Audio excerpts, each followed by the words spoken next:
Hello viewers, welcome back to our channel. అసలు విషయం ఏంటి అంటే ఈరోజు మీకు నేను రోటి పచ్చడి చూపించబోతున్నాను. రోటి పచ్చడా అబ్బా అనుకునే స్టేజ్ నుంచి అమ్మో రోటి పచ్చడా అనుకునే స్టేజ్కి వచ్చేసామండి. ఈ కాలంలో మిక్సీలు గ్రైండర్లే కానీ ఈ రోళ్ళు రోకళ్ళు ఎవరు వాడుతున్నారు చెప్పండి. కానీ రోటి పచ్చడిలో ఉన్న టేస్ట్ మీరు మిక్సీలో వేస్తే మాత్రం ఖచ్చితంగా రాదండి. రోటి పచ్చడే ఏమంటారు? అమ్మో ఇవన్నీ ఎక్కడ చేస్తామండి.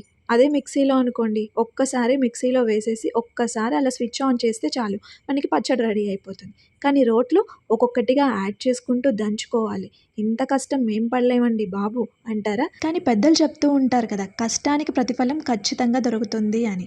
కానీ కష్టపడి రోట్లో చేయడం వల్ల టేస్ట్ కూడా చాలా బాగుంటుంది. మీరు రెగ్యులర్గా చేసుకోలేకపోయినా ఎప్పుడో ఒకసారి నెలకో 2 నెలలకో ఒక్కసారైనా ఈ రోటి పచ్చడి ట్రై చేయండి. రోటి పచ్చడి చేసిన తర్వాత ఆ రోటిలో అన్నం వేసుకొని ముద్ద కలుపుకొని తింటే మన కడుపుకి సంబంధించిన సమస్యలు ఏమున్నా తగ్గిపోతాయంట. అంటే కడుపు నొప్పి, కడుపు ఉబ్బరం ఇలాంటివన్నమాట.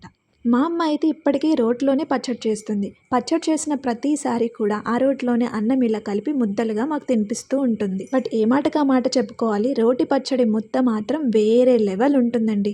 మీరు కూడా ఒకసారి ట్రై చేయండి. ఇలా రోట్లో పచ్చడి చేయడం వల్ల మన చేతులకి కూడా మంచి ఎక్సర్సైజ్ అవుతుంది. ఏమంటారు? మరి మీరు కూడా ఇంట్లో రోట్లోనే పచ్చడి చేసుకుంటారా? మీలో ఎవరెవరు ఇంటిలో రోటి పచ్చడి చేసుకుంటారో నాకు కామెంట్ చేయండి. మేమైతే దోసకాయ చట్నీ చేస్తే ఖచ్చితంగా అందులో పచ్చి ఉల్లిపాయ యాడ్ చేసుకుంటాము. పచ్చి ఉల్లిపాయ యాడ్ చేస్తే వచ్చే టేస్టే వేరండి. మరి మీ ఇంట్లో కూడా పచ్చి ఉల్లిపాయ యాడ్ చేసుకుంటారా? చాలామంది దీన్ని ఇష్టపడరు. బట్ ఒక్కసారి ట్రై చేయండి. పచ్చి ఉల్లిపాయతో రోటి పచ్చడి అనేది మామూలుగా ఉండదన్నమాట. మీరే చెప్తారు, ఒక్కసారి తిన్న తర్వాత మళ్ళీ మళ్ళీ తినాలనిపిస్తుంది. మరి మా వీడియో మీకు నచ్చిందా? నచ్చితే వెంటనే లైక్ చేయండి, షేర్ చేయండి. ఇలాంటి మరిన్ని ఇంట్రెస్టింగ్ వీడియోలు మీ ముందుకు తీసుకురావాలి అంటే మీరు చేయాల్సిందల్లా ఒకే ఒక్కటండి, ఛానల్ని సబ్స్క్రైబ్ చేయండి.